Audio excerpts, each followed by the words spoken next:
This might be controversial to say, but League of Legends is actually a good game. Hi, I'm Sojourner Kai, and I've been perpetually silver ever since I started playing this game. I've given you this piece of information outright because I want to weed out the losers who only care about rank right from the get-go because the sheer brain damage that they've suffered from having a 49% win rate in Platinum probably means that they'll get angry at words with more than 3 syllables. Syllables. Oh, good, we're safe. The impact that League of Legends has had on modern gaming spheres is basically basic. Unmatched, and ironically, I think the sheer weight of its presence is even better measured by everything outside of the main game itself. Arcane is an incredible TV show that is directly tied to in-game characters. Legends of Runeterra is probably the best collectible card game on the market currently, and even if you've never played the game yourself, I'm sure that you've seen art of, or at least recognized some of these characters. This right here is the bread and butter of what makes League so great. Never mind what the clickbait titles on YouTube tell you, because I cannot honestly think of another game that shares the level of personality and depth in its characters that League of Legends does. In turn, League shines the greatest when its champions have the most diverse personalities and appearances that are then best reflected in their gameplay and voice lines. This is why seasons 4 through 6 are generally heralded as the greatest years in terms of overall champion design, because every single one of these champions is iconic and memorable. A lot of them are still playable to this day because even though their gameplay loops are simpler, they are fully complemented by their entire kit and all leave plenty of room open for greater skill expression. Mastering these champions feels rewarding without feeling elusive, but the difference between someone playing, for no particular reason, Bard and a Bard player is astronomical. The difference is cosmic, one might say. Sipped a little too aggressively. And that's where my criticism for modern League of Legends comes in, especially within the last 3 years and change. Now, of course, this isn't a complete blanket statement or outright belligerent revolt and refusal to play these characters, because then I'd be lying completely. Qiyana's a ton of fun to play. Lilia is the funny Zoom deer. Get the hell out of here, dumbs. And I did try my hardest to play Aphelios for a period of time, but nowadays, every time I hear about something new coming to League, I regard it with an air of disappointment, since I know that besides focusing on what concrete elements made the game great to play, the end result is more akin to dollar store meringue. Looks great and fluffy at a first glance, yet there are styrofoam blocks that are more palatable. My frustration with it all comes in how these new champions aren't strong because they do one thing extremely well, like Kled, who can go all in all the time, but because on a whole, they just do more things. This in turn means that the champions aren't good at any particular job, they simply do a lot all at once, and as soon as their abilities are impacted in any way, the rest of the champion crumbles because of how fragile the connections to the rest of their kit truly is. Additionally, a lot of the champions as of recent have been suffering from very samey visual appearances, leaving little else to endear them to or raise intrigue in after their gameplay suffers from either nerfs or the release of new champions. Take Aurelion Sol for example. The champion is, as anyone who has played him long enough will tell you, complete misery to play. So why do people keep playing him and give him enough stats to be tracked on websites unlike some certain other champions? Because he's a space dragon. I mean, look at this cosmic lad and his beautiful stars, and his Q goes like, and his stars are all pew pew pew pew pew, and then his ultimate is, I'm a fire in my laser. Man, I'm so happy that this champion is getting a quality of life update to his abilities later in the year, but you see my point. Hi, Kai from the future here. I wrote this joke back when Skarner was the champion that didn't have a large enough sample size, but now that champion actually is Aurelion Sol, so whoops. Anyway, back to the video. I'd probably also enjoy these champions for a little bit longer if I could, but the length of time that a champion retains their enjoyment factor usually peters out after a couple of weeks after their reveal. Unfortunately, even that time frame in which I can get excited over getting a new champion is completely ruined by I hate leakers. Phil Swift here with flex tape. If you have a problem with leaks, just put some flex tape on it. Did you saw this reveal in half? Well, just flex tape it. Flex tape on their accounts so they don't have to keep muting words and random accounts on Twitter. If that was the end of it, then dedicating a section of the video to this particular problem would seem needlessly petty, but you've probably seen the timestamp and know that I have something to say here. So spoiler warnings and spoiler tags exist in film and TV shows for a reason, to protect someone's experience with the media in case they haven't seen it yet, and hiding certain pivotal plot points that are key to enjoying the film as a whole. Learning the ending to a film through watching it is satisfying because it is the ultimate conclusion and payoff to the 2 or so hours worth of material that I just consumed, as was the writer and director's intention.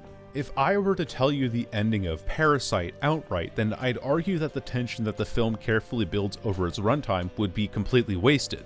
Now that I've seen the film though, multiple times over because it's my favorite movie, the suspenseful elements have worn off. It's still a very good movie that I highly recommend, only that the razor's edge of anxiety that the movie carefully balances itself on is lost on me, so I don't get to experience that quite as much as I did when I first saw it. The analogy here is pretty straightforward. The narrative is Riot's design team, orchestral team, story writers, and the new episodes are all of the new champions as they get released. And I am very invested in the story, and leakers are the equivalent of someone tapping me on the shoulder and spoiling the ending to every episode. Not to mention that by openly dropping said info that Riot has worked so hard to protect and incubate for the right moment, these leakers are effectively ruining the efficacy of the myriad of people whose responsibility it is to make and release each new champion. You have artists, voice actors, marketing teams, directors, all these people who have to coordinate in a massive way to release one single in-depth project, and leakers decide to crush all these people's careers so that they can get Twitter clout. You. By leaking this, when I get around to the media consumption time, I can't enjoy the full episode because I already know how it ends, with another needlessly complex and horribly synergized. Let's first put this into perspective. As League of Legends veterans, we're used to absorbing information very quickly and equating new champion abilities to old ones, so while we might not know what we're doing with bel'veth on day one, the understanding gradually fills in the cracks of information. For a newcomer, or someone returning to the game after a long hiatus though, how do you even start to explain bel'veth? If I were to explain a champion like Camille, for example, I'd probably start by saying that she's a champion that can dash off of walls at you and then smacks you for ungodly amounts of true damage. Her ult forces you into a 1v1, and her W makes her slice in a cone in front of her. Real simple, straight to the point, and with a kit that takes a little bit of effort to master. Or how about Echo? Echo can dash, has a massive AoE slow that stuns enemies when he's inside the area. He throws out a slowing projectile for his Q, and his ult makes him snap back to the tail that you can clearly see here, and it heals him and deals damage in an area around the end of the tail. Passively, his E also makes it so that he does more damage the lower you are on health, making him a very effective all-in champion because of the opportunities afforded to him by his abilities to both get in and out of teamfights pretty quickly. bel'veth dashes in 4 directions with her Q, which are reset over time and have unique cooldowns, but her W, which knocks up and stuns enemies in a line, resets the cooldown of the dash in the direction that W is cast so long as it hits an enemy. Her E makes her punch the ground angrily, heals her, and deals more damage the lower you are in health. And her ult makes it so that when an enemy champion is killed, they leave behind a void coral, and activating ult makes her consume the coral, then explodes for true damage in an area around the coral. Consuming coral turns into an alternate form that increases her stats and makes her Q available over terrain, and if she consumes the coral from killing Baron or Rift Herald, she becomes super ultra moded and summons little goons from minion deaths. Did you get all that? She does a lot of things, but none of it really synergizes well because of how short range she is. The Q dash is pretty small, and the W hitbox, while generous, is slow and has a short range. Her E makes her stop in place when this character would clearly benefit from greater mobility in general, and her ult is only usable in teamfights or for very specific objective-based conditions. If your team doesn't coordinate around objectives or starts losing a team fight, then all bel'veth can do is maybe dash a couple times and punch the ground in anger before dying herself. If this kit were buffed though, she would become overpowered overnight because of how many different things the kit does all at once. She's an excellent split pushing champion, and or has % health damage and damage reduction, and goes Super Saiyan in team fights, and has one of the only 2 pieces of CC that can't be cleansed. With that in perspective, does my argument from earlier about how champions doing a lot of things makes sense now? Do you see how it can lead to champions that sink or swim based on how much they're allowed to do? When you take a step back from the ability design to get the full picture, There are a lot of champions that do not look or even feel cohesive, but they're strong anyway because of how much they can do. Nila is another newer champion, and she was overpowered until Riot was forced to hotfix her in July, leaving her in this state where she felt comparably awful to play until the veterans figured out how to play her. Now, she's a 52% win rate champion with a 17% pick or ban rate at all ranks, only outclassed in power level by the recently reworked Sivir. And that's a problem. What does Nila do, you ask?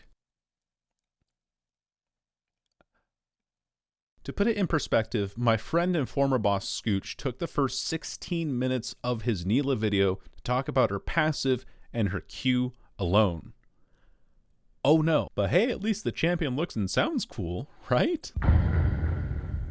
I know I just mentioned Scooch, but I'm going to come out the gates on this segment swinging. On one of his streams, Scooch claimed that we shouldn't be upset that characters look attractive, otherwise we should all be hating on every anime game that releases because their attractiveness should be qualified as sin within the same parameters.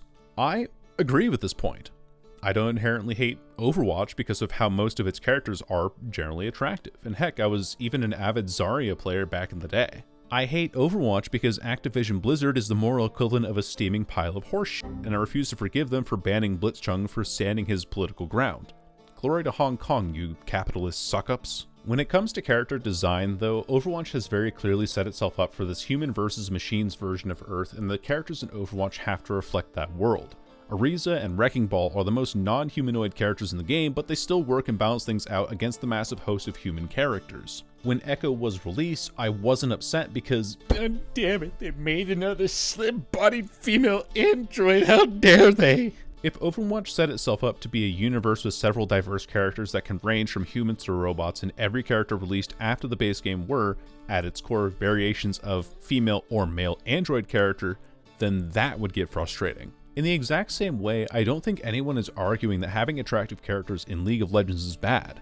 The argument is that, with the noted exception of Yuumi, Rel, Seraphine, Lilia, Vex, and maybe bel'veth, most of whom we're excluding for legal reasons, the champions released since the start of 2019 have been nothing but attractive human characters. The exceptions themselves you could throw into a Disney 3D animated flick and they wouldn't look out of place there either.